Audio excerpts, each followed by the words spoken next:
चंद्रपूर महानगरपालिकेमध्ये आरक्षणाचा मुद्दा प्रलंबित असताना आणि जे दिले टक्केवारी आरक्षण आहे त्याच्यापेक्षा जास्त आरक्षण असताना देखील चंद्रपूर महानगरपालिकेमध्ये निवडणूक होऊ घातलेली आहे. त्यामुळे त्याचा फटका आहे कुठेतरी जे निवडून येणारे नगरसेवक आहेत त्यांच्यावरती बसण्याची दाट शक्यता आहे. याच संदर्भात बोलण्यासाठी आपल्यासोबत माजी नगरसेवक आहे पप्पू देशमुख, त्यांच्यावर थेट जाणून घेऊ. भाऊ, काय सांगाल? मुद्दा प्रलंबित आहे आरक्षणाचा आणि निवडणूक होते आहे. नाही, एक गोष्ट आपण लक्षात घेतली पाहिजे की नगरपालिका नगरपंचायतमध्ये जे आरक्षण 50% मर्यादेच्या वर गेलं ते निवडणुकीची अधिसूचना निघाल्यानंतर म्हणजे निवडणूक लागल्यानंतर लक्षात आलं व प्रकरण न्यायालयात गेलं.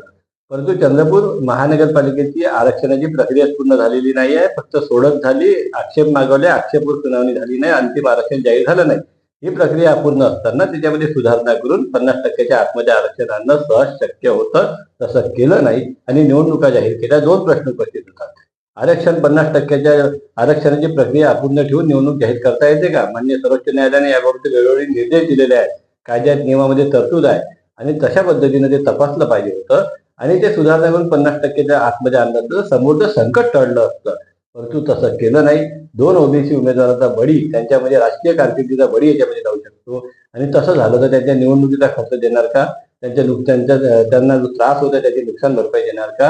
आणि आरक्षणाची प्रक्रिया अपूर्ण ठेवून निवडणूक जाहीर करता येते का? हे महत्वाचे मुद्दे आमच्या समोर आहेत आणि ते माननीय आयुक्त जे निवडणूक अधिकारी आहेत महानगरपालिकेचे त्यांना भेटून ते मुद्दे त्यांच्यासमोर मांडले आणि स्पष्टीकरण द्यावं अशी त्यांच्याकडे मागणी होती. हो, दुसरीकडे आरक्षणाचा मुद्दा कळला आहे, मात्र निवडणूक जाहीर झाली. तुम्ही देखील निवडणुकीत उभे राहणार आहे आणि तुमच्या पक्षातर्फेही जवळपास 15 ते 20 उमेदवार आहेत ते उभे राहणार आहेत. याची तयारी कुठपत आलेली आहे आणि कुठल्या विकासात्मक मुद्द्यांवर तुम्ही निवडणूक लढणार आणि युती आघाडी करणार? नाही, दोन मुद्द्यांवर आमचा जास्त भर आहे. एक तर पहिले चंद्रपूरकर आमच्या संकटात सापडलेले आहे. इथं करोडो रुपये विकास कामात खर्च होतात, नेत्यांचे घरं भरतात, अधिकाऱ्यांचे घरं भरतात आणि चंद्रपूरकरांच्या घरी संकट येते. कसं संकट येते? त्यांच्याकडे धूळ येते, त्यांच्या पोरांना त्रास होतो, आजार वाढतात, प्रदूषण वाढते, उपचारावर खर्च होतो आणि आयुष्यमान आमचं घटत आहे.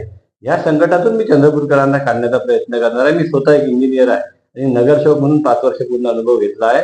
यासोबतच चांगलं पारदर्शक कारभार, भ्रष्टाचार मुक्त महानगरपालिका देऊन स्वच्छ सुंदर चंद्रपूर राज्यामध्ये देशामध्ये आता नावलौकिक होईल अशा प्रकारचं चंद्रपूर, सामान्य नागरिकांना समाधान वाटेल इथं राहताना अशा प्रकारचा चंद्रपूरचा विकास करणे, जनतेच्या एका पैशाचा सदुपयोग करणे हे ध्येय, हे धोरण समोर ठेवून आम्ही या ठिकाणी निवडणुकीच्या रिंगणात उतरलेलो आहोत.